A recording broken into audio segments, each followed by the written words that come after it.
ভিতরে অস্থিরতা আসছে।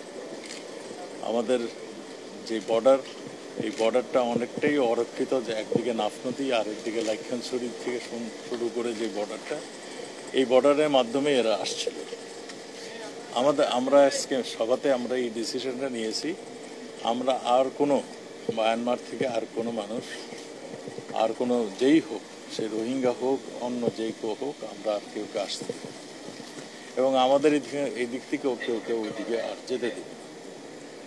আমরা রোহিঙ্গা ক্যাম্পে আপনারা দেখেছেন অস্ত্রের ঝনঝনানি, আমরা দেখেছেন বিভিন্ন ধরনের দল উপদলে বিভক্ত হয়েছে। এইগুলো আমরা বন্ধ করার জন্য আমরা পুলিশকে এখানে, বিবিএন পুলিশ, আমরা এখানে সুসজ্জিত পুলিশ আমরা এখানে দিয়েছি। আমাদের সব কিছুই এখানে আছে, বিজিবি আছে এবং আমাদের সেনাবাহিনীও সবসময় তৈরি থাকে, যখন প্রয়োজন সেনাবাহিনীও টহলে অংশগ্রহণ করে, মানে কম্বাইন্ড টহলে।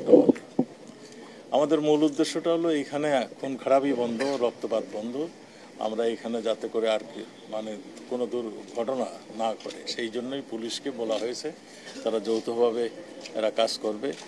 আর এই কাঁটাতারের বেড়াগুলো সংস্কার করে, আবার যেগুলি কাটা হয়ে গিয়েছিল, মাঝখানে নষ্ট হয়ে গিয়েছিল, সেগুলি আবার রিপেয়ার করে আমরা রোহিঙ্গারা যাতে তাদের প্রয়োজন ব্যতীত ক্যাম্পের থেকে না আসতে পারে, সেইটাও তাদেরকে জানিয়ে দেওয়া। এই সব কিছুই নিয়ে আর এই পর্যটন নগরী আজকের যে কক্সবাজার দেখছেন, আগামী 5 বছর পরে কক্সবাজার একটা সুন্দর সিটিতে পরিণত হবে। আপনার ইন্টারন্যাশনাল এয়ারপোর্ট হচ্ছে, ট্রেন আসছে, এখানে একটা ট্যুরিস্ট হাব হতে যাচ্ছে। আবার ওই যে মাতার বাড়ি আপনি দেখতেছেন না, মানে পোর্ট সিটি হিসাবে নতুনভাবে ডেভেলপ হচ্ছে।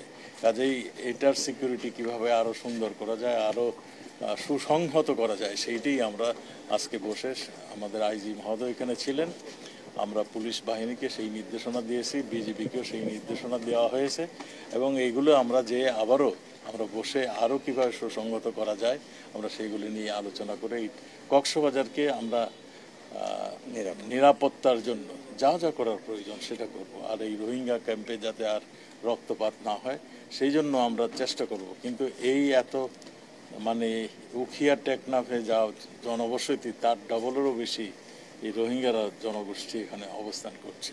কাজে এখানে আমাদের একটা চ্যালেঞ্জ রয়েছে।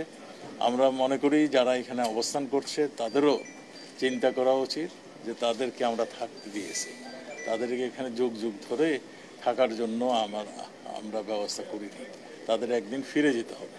Thank you. ওকে,